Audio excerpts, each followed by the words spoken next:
Sasa Bwana Levi baada ya kujivinjari usiku mzima na bibie, anaamua kurudi kwenye eneo lake la kazi. Bibie mwaka jana alitamba sana katika mzigo wa Furiosa, na mwaka huu amepewa shavu katika huu mzigo mpya hapa.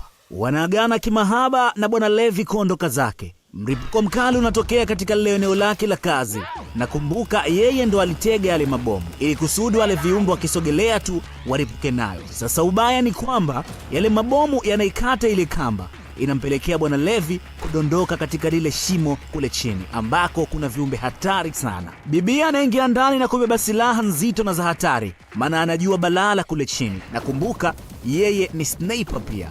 Levi huku chini anaangukia katika mti mmoja hivi, ila ghafla ule mti unaanza kugeuka viumbe vya ajabu ajabu mithili ya tandu na kutaka kumshambulia. Anapambania uhai wake na anafanikiwa kuanguka chini kabisa ya ule mti. Sasa cha kustaajabisha zaidi, mizizi ya ule mti inaanza kumzonga na kutaka kumuua, ila ghafla bidada anatokea na kumsaidia.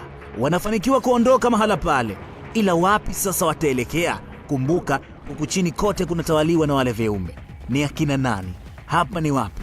Na swali la msingi, je, watatokaje? Bwana, tangia mwaka kuanza 2025, hii ndo filamu ambayo watu wengi wanaamini ni filamu kali zaidi mpaka sasa. Kwa shilingi 500 tu unaipata kutoka kwetu, tunakutumia. Na uzuri ni kwamba ukihitaji ambayo imetafsiriwa Kiswahili mwanzo hadi mwisho inapatikana pia. Mimi naitwa A Kadir. Bye bye.